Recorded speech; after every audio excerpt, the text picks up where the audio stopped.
오늘부터 후쿠시마 오염수 방류가 시작됩니다. 국제원자력기구 IAEA와 함께 철저한 모니터링과 감시 체계를 가동하여 우리 해역과 해양 생태계의 안전을 지킬 수 있도록 대응에 만전을 기해야 할 것입니다. 우리 정치권이 지금 당장 해야 할 제1의 책무는 오염수 방류로 인한 우리 어업인들의 피해를 최소화시킬 수 있도록 즉각적인 대책 마련에 나서는 일입니다. 그런데도 제1야당 민주당은 오염수 방류 문제를 국민의 안전 문제에서 접근하지 않고 오직 정부 비난을 위한 국내 정치 소재로 악용한 결과 근거 없는 괴소문 확산의 진원지로 전락해버렸습니다. 방사능 테러, 독극물 운운하면서 국민 불안에 불을 지피는 괴담과 공포 마케팅으로 대체 대한민국이 얻을 수 있는 국익이 무엇입니까?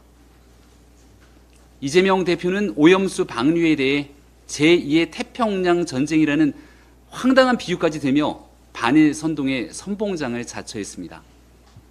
입으로는 태평양 전쟁 운운하며 반일 선동에 앞장서고 본인 머리에는 국민 혈세 법화를 활용해서 일본산 샴푸만을 고집하는 위선 정치, 이제 지긋지긋하지 않습니까? 이재명 대표님, 오늘 머리는 어떤 샴푸로 감고 나오셨습니까? 제2의 태평양 전쟁이 발발했는데 일본산 샴푸로 머리를 감으면 무척이나 개운합니까? 결국 이재명의 민주당이 겉과 속이 다른 행보를 이어가면서도 노골적인 반일 선동에 올인하는 이유는 딱 하나, 이 대표의 사법 리스크를 어떻게든 피해보겠다는 심산, 그 이상도 이하도 아닐 겁니다. 쌍방울 김성태 전 회장이 각종 불법에 대한 이 대표의 연계를 법정에서 증언하고 있고 이화영 전 부지사도 이 대표의 인지 입장을 유지하면서 점점 막다른 길에 내몰리니 생각이 복잡해질 수밖에 없을 텐데요. 이재명 대표, 과거 부패 지옥, 청렴 천국을 입에 달고 살았던 분 아닙니까? 본인이 입에 달고 살았던 말처럼 부패를 저질렀으면 지옥에 버금가는 사법적 단죄를 피해갈 길이 없는 노릇이겠죠. 소환조사 10번 아니라 100번이라도 당당하게 받겠다고 얘기했던 대국민 약속 꼭 지키기 바랍니다. 그리고 구속영장 청구한다면 제발로 출석해서 심사받겠다는 약속도 꼭 지키기 바랍니다. 일본 정부는 국제원자력기구 IAEA가 제시한 방류 기준을 철저히 지켜야 합니다. 윤석열 대통령은 이미 지난 7월 12일 기시다 총리와의 정상회담에서 모니터링 정보 실시간 공유, 방사능 물질 농도 기준치 초과 시 방류 중단, 대한민국 전문가 참여 등을 요구한 바 있습니다. 기시다 총리와 일본 정부는 미래지향적 한일 관계라는 큰 대의에 진정성 있고 각별한 성의를 보여야 합니다. 우리 정부는 우리 국민의 건강과 안전에 관해서 절대 양보가 없습니다. 철저하고 투명한 정보 공개란 대국민 약속은 반드시 지켜질 것입니다. 더불어민주당 대표는 제2의 태평양 전쟁을 운운하면서 선전선동에 나섰습니다. 국민 불안을 최고조로 끌어올리겠다는 저열한 정치 공작입니다. 그러나 괴담 정치, 선전선동으로는 이재명 리스크를 덮을 수 없습니다. 정쟁이 아닌 민생, 감정 외교가 아닌 국익과 국격을 위한 외교라는 원칙을 바로 세우겠습니다. 샴푸의 요정 이재명 대표님, 입으로는 반일 선동하면서 머리카락은 친일입니까? 바로 여기 이재명 대표가 경기도 공무원을 시켜 청담동까지 가서 사오게 했다는 일제 샴푸를 가져왔습니다. 이재명 대표와 김혜경 씨의 경기도 법카 유용 의혹을 용감하게 폭로했던 공익제보자 A씨가 사진으로 증거를 남긴 바로 그 샴푸입니다. 단도직입적으로 이재명 대표에게 묻습니다. 제가 들고 있는 이 일제 샴푸로 머리 감았습니까? 안 감았습니까? 국민 세금으로 월급 주는 공무원을 일제 샴푸 심부름 때문에 청담동까지 보내는 게 유능한 행정가의 모습입니까? 특권 의식에 찌든 갑질 정치인의 모습입니다. 공무원을 하인처럼 부리는 이재명 대표의 특권 의식이 검찰 수사에도 똑같이 나오고 있습니다.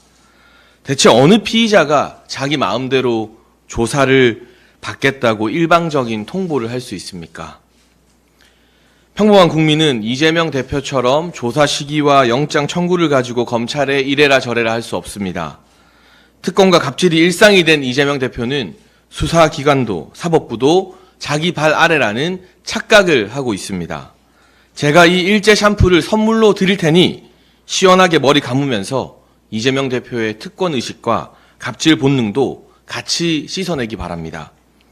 국민의힘 최고위원실에 일제 샴푸를 놔둘 테니 특권을 버릴 생각이 있으면 언제든 가져가십시오.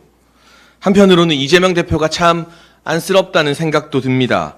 샴푸까지 일제를 고집할 정도로 그렇게 일본을 좋아하면서 반일 선동하느라 고생이 많습니다. 주식 투자 매니아면서 돈에 관심 없는 척, 경기도 법카로 진수성찬을 차리면서 소금 하나로 밥 먹는 척, 일제 샴푸 쓰면서 반일하는 척. 상식적인 국민들은 말과 행동이 다른 이재명 대표의 척척척 정치를 탄핵하고 싶습니다. 민주당은 후쿠시마 오염수 방류라는 반일 감정을 이용해 윤석열 대통령을 탄핵하자는 것은 명백한 대선 불복입니다. 강경화 장관이 2020년도 10월에 일본은 주권 국가이기 때문에 주권 국가의 영토 내에서 이루어지는 사항에 대해서 왈가왈부할 수 없다고 이야기했는데 문재인 정부가 세운 후쿠시마 원칙이 현재 오염수 방류임을 민주당은 잊지 마시기를 바랍니다. 중국 인민해방군가와 북한의 조선인민군 행진곡을 작곡한 정율성을 기념하는 공원을 광주광역시가 예산 48억 원을 들여 조성 중입니다. 광주시는 10여 년 전부터 한중 관계를 돈독히 한다는 명목으로 정율성로를 비롯한 기념관과 동상, 정율선 음악제 등을 마련했고 전남 화순군도 비슷한 사업을 해왔습니다. 이미 수십억 원이 쓰였는데도 광주시는 6.25 전쟁 때 국군과 맞서 싸운 북한과 중공의 군가를 여럿 작곡한 인물을 기념하는데 48억이라는 거액의 대한민국 세금을 또다시 쓰려고 합니다. 우리는 강철 같은 조선의 인민군, 불의의 원수들을 다 물리치고라는 군가를 부르며 몰려왔던 적들, 우리를 죽이고 짓밟은 것을 생각하면 정율성의 업적이 도대체 무엇인지 되묻고 싶습니다. 반국가적 인물을 기념하겠다는 곳에 국민의 혈세가 낭비되어서는 안 됩니다.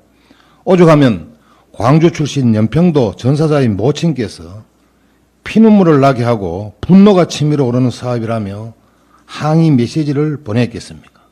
참으로 안타까운 현실입니다. 보훈 가족의 절규마저 외면하며 대한민국의 정체성과 거리를 두는 형태는 우리 국민들 분께서는 절대로 원하지 않습니다. 이미 늦었지만 광주시는 당장이라도 동사업을 철회하기 바랍니다. 네, 사법과 언론의 탈정치, 이게 나라입니다. 대통령께서 이균용 대법원장 후보자를 지명했습니다. 이동관 방통위원장 후보자 인사청문 보고서 재송부도 요청했습니다. 이균용 대법원장 후보자의 지명 일성은 무너진 사법 신뢰 회복입니다. 이동관 방통위원장 후보자는 공정한 미디어 생태계를 복원하고 자유로운 정보 유통 환경을 조성하겠다고 합니다. 삼권 분립의 한 축인 사법부도 제4부로 불리는 언론도 이제 정상화의 여정을 시작하게 되었습니다. 김명수 사법부에서 자행되어 온 사법의 정치화는 위험수위에 이르렀습니다. 민주주의 상권 분립이 위협을 받고 나라의 근본이 무너지고 있습니다. 김명수 대법원장의 개인적 처신도 국민 입방아에 끊임없이 올랐습니다. 임성근 판사 사표 수리와 관련한 거짓말, 손주 놀이터 만들기 위한 관사 개조, 대기업 법무실에 근무하는 변호사 며느리의 대법원장 공간 회식 사건 등으로 사법부에 대한 국민 신뢰를 철저히 무너뜨렸습니다. 사법부 사상 최악으로 기록될 김명수 대법원장은 무너진 사법 정의에 대해 책임져야 하고 국민의 심판을 받아야 할 것입니다. 민노총 노조에 장악돼 노영방송이 되어버린 공영방송을 국민을 위한 방송으로 거듭나게 해야 합니다. 언론이 제 기능을 못하면 공기가 아니라 흉기가 됩니다. 문재인 전 대통령이 5년 성취라고 했던 사법 장악과 언론 장악을 정상으로 되돌리는 것, 이제 시동을 걸게 되었습니다. 문재인 전 대통령은 집권 5년을 성취라고 불렸지만은 국민은 상처만 남았습니다. 이제 상처를 치유하고 새살이 돋게 해야 합니다. 법원은 법원으로, 언론은 언론으로, 정치의 때를 벗고 원래 제 옷을 입고 제자리로 돌아가야 합니다.